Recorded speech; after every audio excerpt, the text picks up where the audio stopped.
if the deck is fixed, the first thing you need to do is realize the deck is fixed. Because if you're going to sit there and say to yourself, well, it's mostly just because I'm not trying hard enough. Well, maybe you are. Maybe you're trying too hard.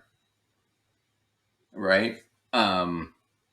Because the bottom line is, I can tell you right now, since we're going to, it's a gossip finance.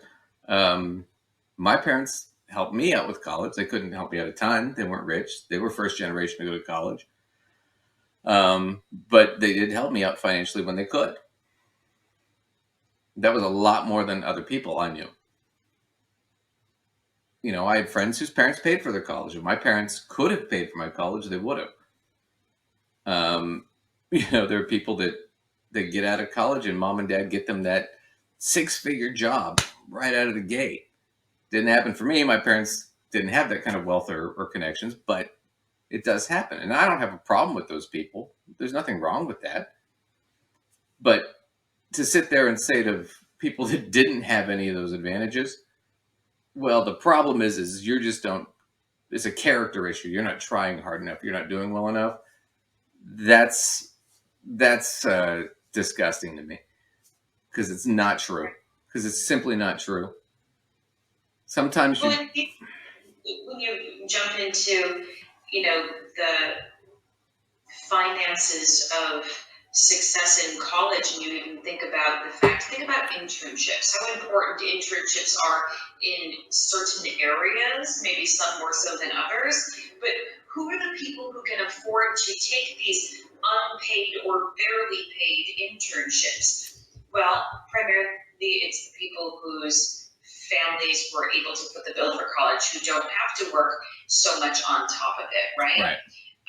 Because people in less advantaged socioeconomic classes don't have the luxury of being able to work that many hours per week for free or virtually free, because it's not on the table even for them. It's not even an option, right? Because they have to make a certain level of income in order to keep themselves in college. So again, even at the college level, you're separating people based on a socioeconomic background more so than actually evening the playing field, while the narrative remains that you're evening the playing field. But within it, things are not equitable necessarily. No, not at all.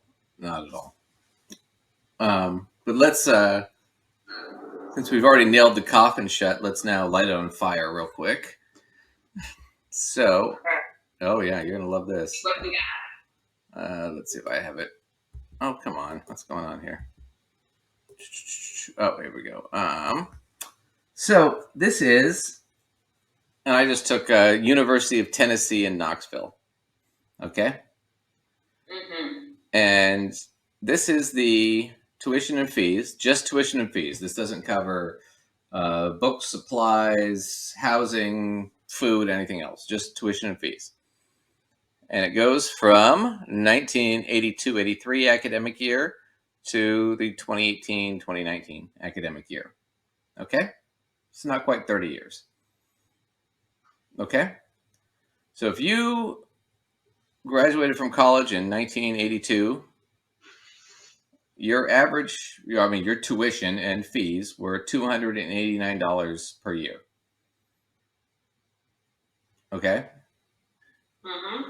If you graduated in 2018-2019, your tuition and fees were $6,500 per year. Right? Right. So let's go into, what does that look like? So if you had, hang on 1 second, let me graph that up a little bit. So this is University of Tennessee. So $243 a year. Did I do that right? I think I did this by a different factor, but close enough. So if your cost was $243 a year, right? Your total cost for a 4-year education would have been $972. Okay? Wow. Mm-hmm. if you factor in inflation, just inflation, right? In today's dollars, you'd have paid $962 a year, and your total cost of college would have been 3,800 or 3,848, right? That's if we'd have just factored in inflation and nothing else. But what's happened is because they cut so much out of college, they had to increase the tuition and the fees so much, and it kept expanding and expanding. It's changed. So it now costs this $6,503 a year, right over here, which means your total cost for college, just for tuition and fees, would have been 26,000, right? And if we would have compared that to what it would have been in 1982, instead of 243, you should have been paying 1,642, if you even wanted to be equivalent to what the average student today is paying, or what the students today are paying. Sorry.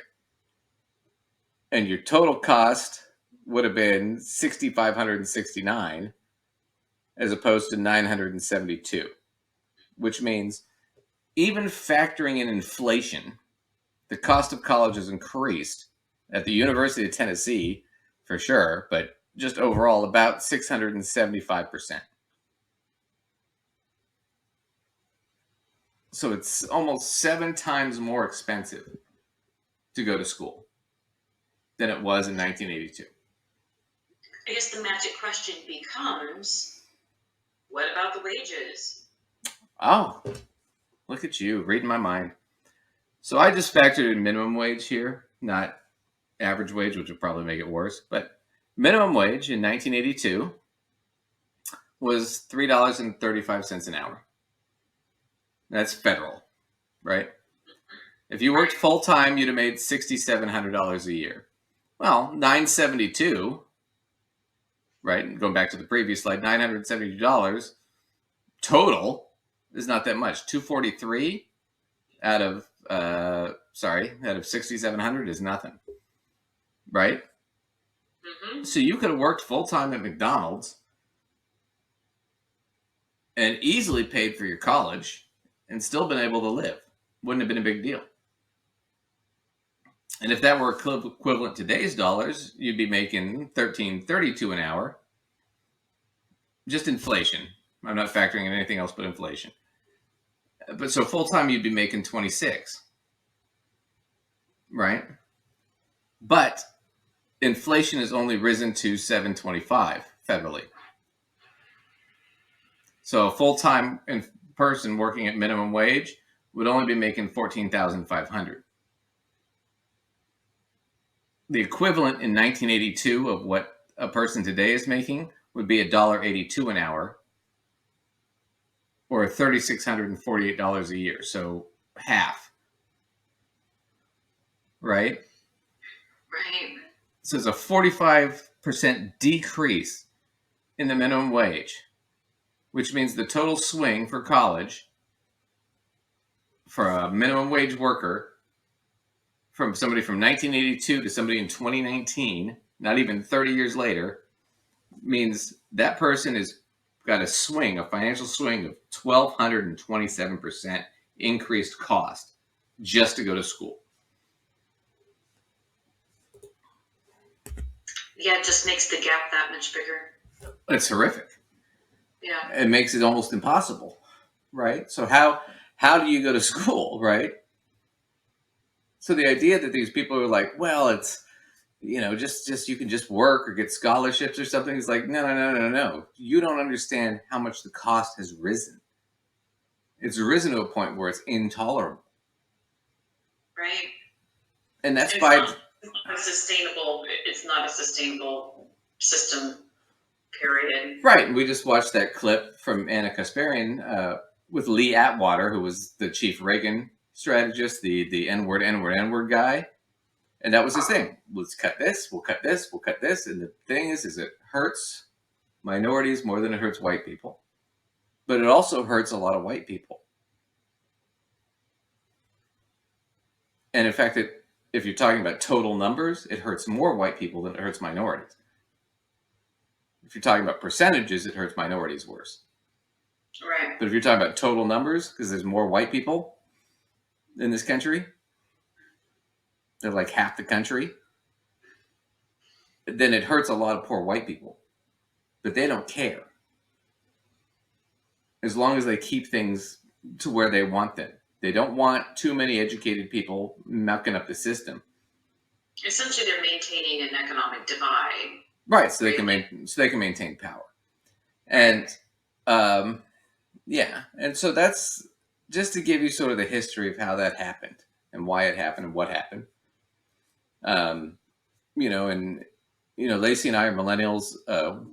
We're elder millennials now. Gosh, uh, but it's frustrating for us because when the twin towers fell when we were in college. And we were there during the 2001 recession, the 2003 recession, the 2008 recession. We were there during the COVID recession and all that. We were there. I mean, our whole adult lives, um, we've been at war in Iraq and Afghanistan. Running from one disaster to another. And the job market was never good. In the 20 years we've been adults. So, I think it's getting better now. And I think the kids coming out of college now are seeing more job growth and stuff. And part of that's because COVID's changed things and wages are going up. But the bottom line is the college thing needed to be fixed. And I'm happy Biden's done something. I'm not thrilled with everything he's done. I think he should have done a lot more, but it's something. And I'll take it.